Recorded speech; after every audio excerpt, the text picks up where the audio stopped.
So we'll start with chapter number 4, audit evidence, and the essays it covers: essay 500, audit evidence; essay 505, external confirmation; essay 580, written representation; essay 501, audit evidence, specific consideration for selected items; essay 510, initial audit engagement, verification of the opening balance; essay 550, related party transaction; essay 566, subsequent event; 570, going concern.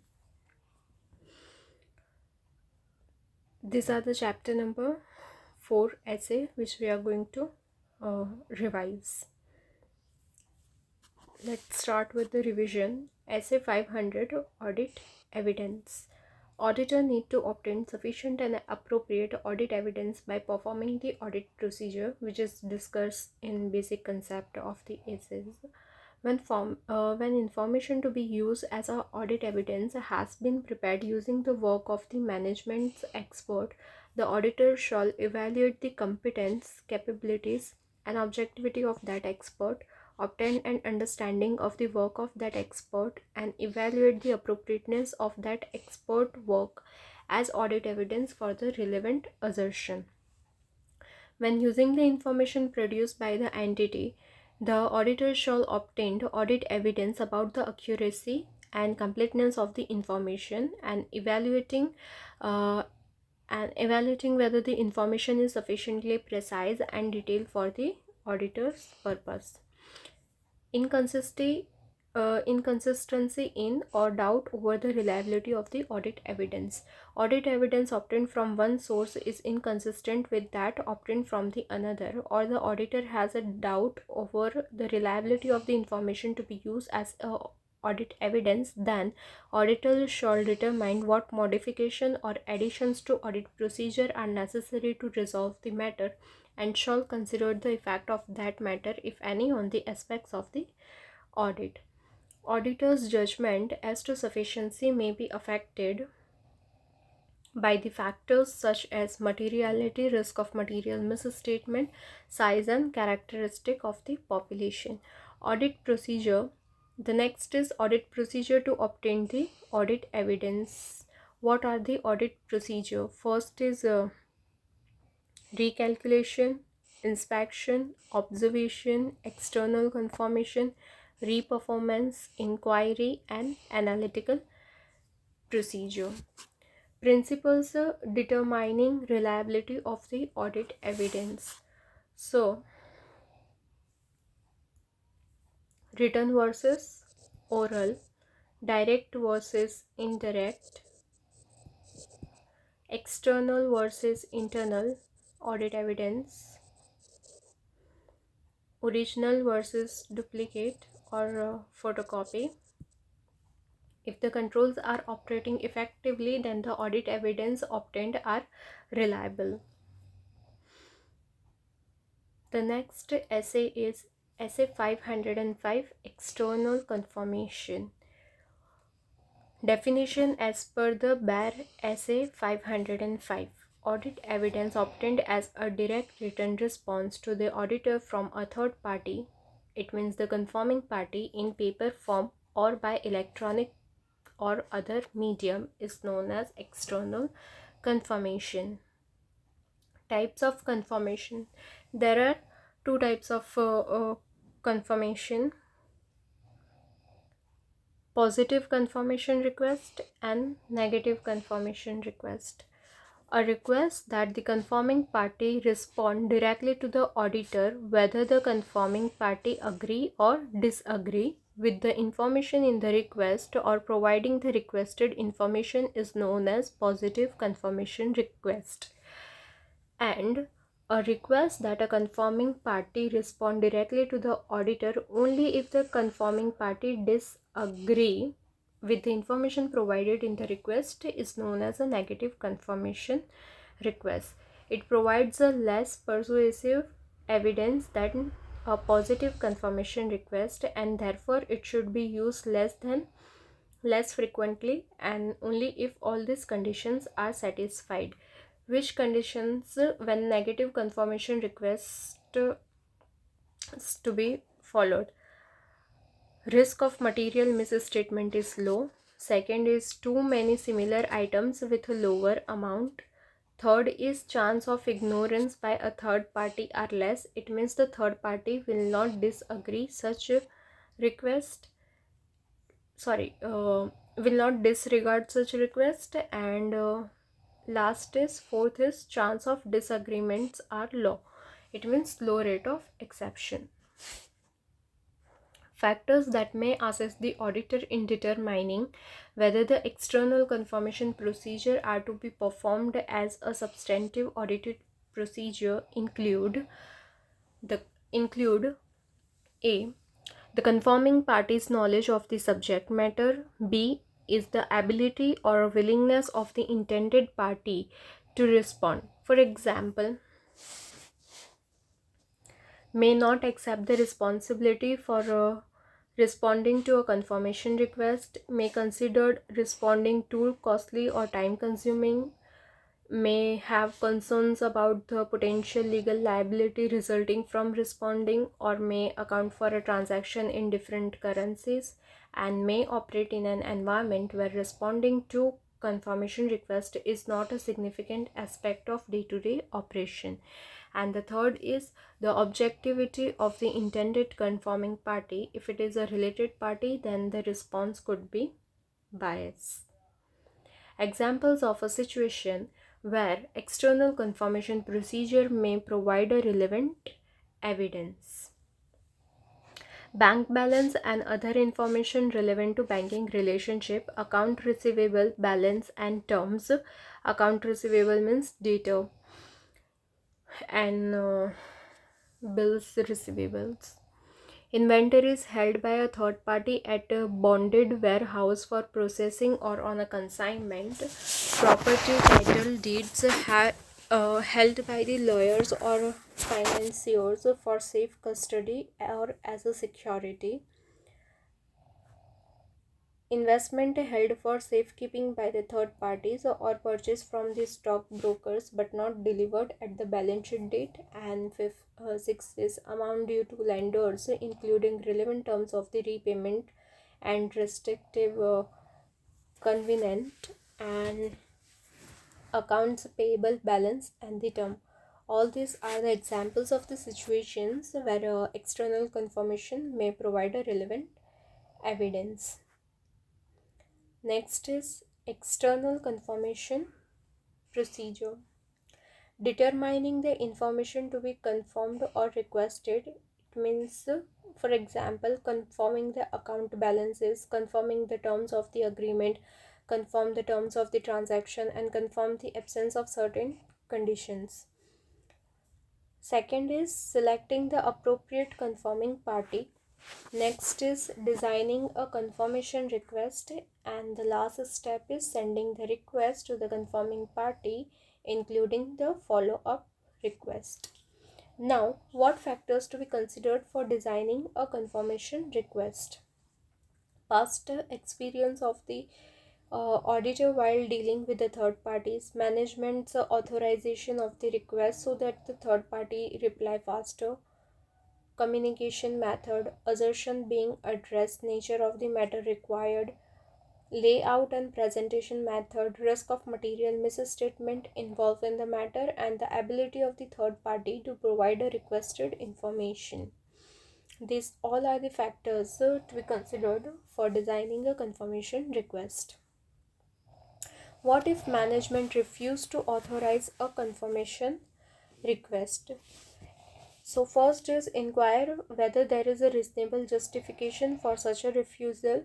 If valid reason, then perform alternative audit procedure. If sufficient appropriate audit evidence is still not available, then modify the opinion as per SA 705. And if the reasons are invalid, discuss the matter with the TCWG. If the TCWG also refuse to allow the auditor to send the request, then modify the opinion and consider it is a risk of fraud. Because management is not allowing you to send the request, and the reason which they are giving is invalid reasons. Next is result of external confirmation procedure.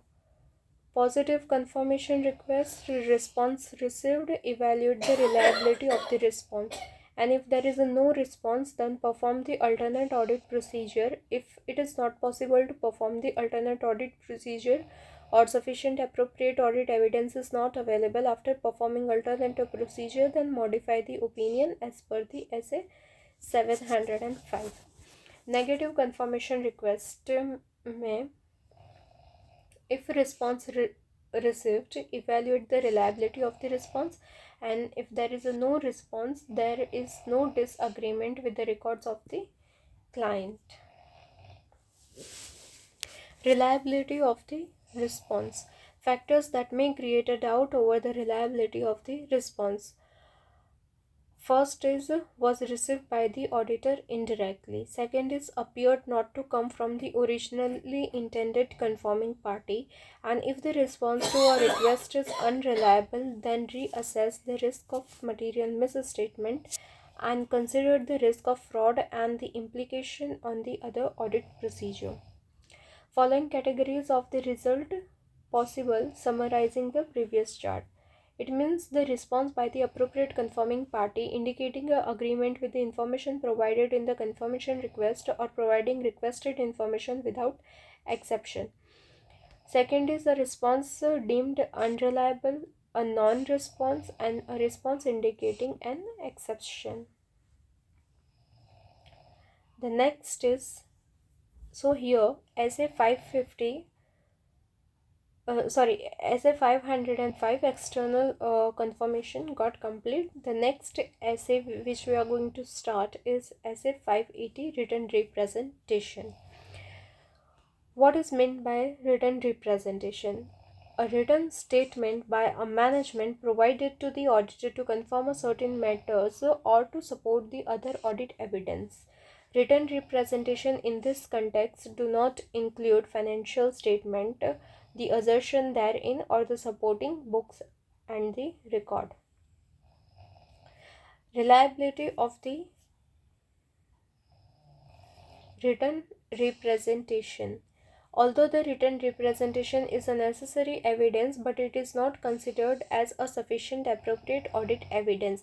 Written representation is considered as a supporting evidence. The fact that the management is going to provide a written representation should not stop auditor from performing his planned audit procedure to verify whether the management has fulfilled its responsibilities. Next is form of the written representation. Written representation letter address to the auditor. Date as near as practicable to, but not after the date of the auditor's report on the financial statement and the period. The written representation shall be for all the financial statement for shall be for all financial statement referred to in the auditor's report. Content of the written representation. Fulfillment of the management responsibility. It has fulfilled its responsibility for the preparation and the presentation of the financial statement as per the applicable financial reporting framework as agreed in the terms of the engagement. It has provided the auditor with all relevant information and assets as agreed in the terms of the audit engagement. All the transactions have been recorded and are reflected in the financial statement. And for the matters as required by the other assets and any other matter as required by the auditor, these are the content of the written representation. The next is special consideration on date, period covered and content of written representation. In some cases, it may be appropriate for the auditor to obtain a written representation about a specific assertion in the financial statement during the course of the audit. The auditor and the management may agree to form a written representation that update a written representation relating to the prior periods by addressing whether there are any changes to such written representation, and if so, what they are. Situation may arise where current management when not present during all, and situation arises where written representation is needed is where current management when not present during all period referred to in the auditor's report. This fact, however, does not reduce such person's responsibilities for the financial statement as a whole. The requirement for the auditor to request from them written representation that covers the whole of the relevant periods still applies, and in some cases management may include in the written representation qualifying a language to the effect that representations are made to the best of its knowledge and belief. Auditor can accept such wording if auditor is satisfied that the written representation are being made by those with appropriate responsibilities and knowledge of the matters included in the representations. If the law or regulation requires a management to make a written public statement about its responsibilities, and the auditor determined that such a statement provide some or all of the representation required by the SA 580, the relevant matters covered by such a statement need not be included in the representation letter. Generally, written representations are taken as an acknowledgement from the management that they have fulfilled their responsibilities as agreed in the terms of the engagement. However, in certain circumstances, the auditor may also ask the management to reconfirm its acknowledgement and understanding of the management's responsibilities as agreed in the letter of engagement. And such circumstances are those who signed the terms of the audit engagement on behalf of the entity no longer have the relevant responsibilities. The terms of the audit engagement were prepared in the previous year. There is an indication that management misunderstand those responsibilities, and change in circumstances make it appropriate to do so. So in all this situation, written representation can be taken.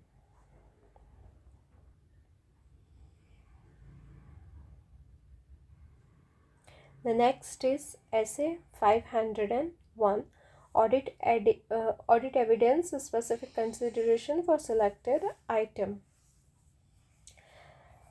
Essay 501 deals with the auditor's responsibility to obtain sufficient and appropriate audit evidence for verifying the existence and condition of the inventory. It means attend the physical counting of the inventory being done by the management. Second is completeness of the litigation and claims. Perform a procedure to identify the litigation and claims involving the entity.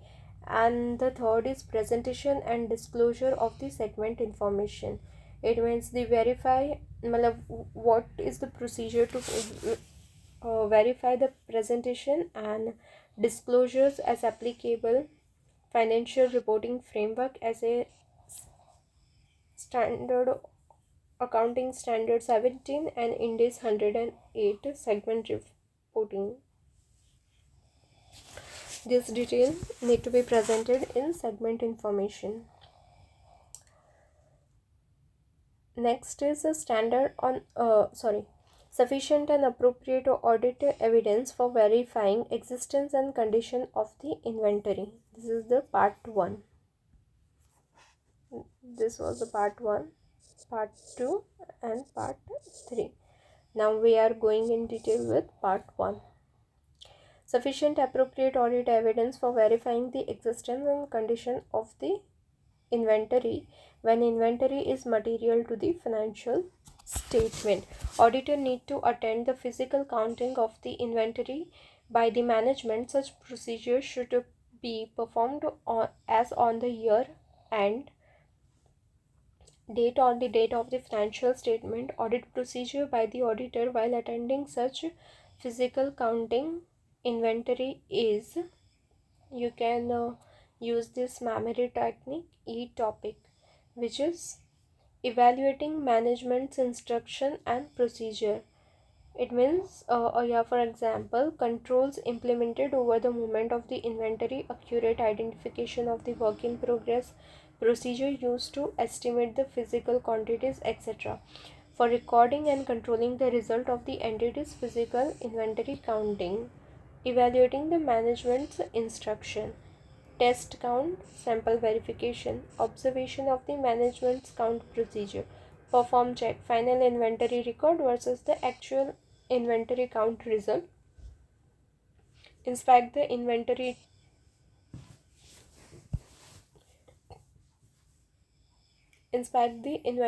to test its condition, and confirmation with the third party, which we have already revised that as a 505 external confirmation.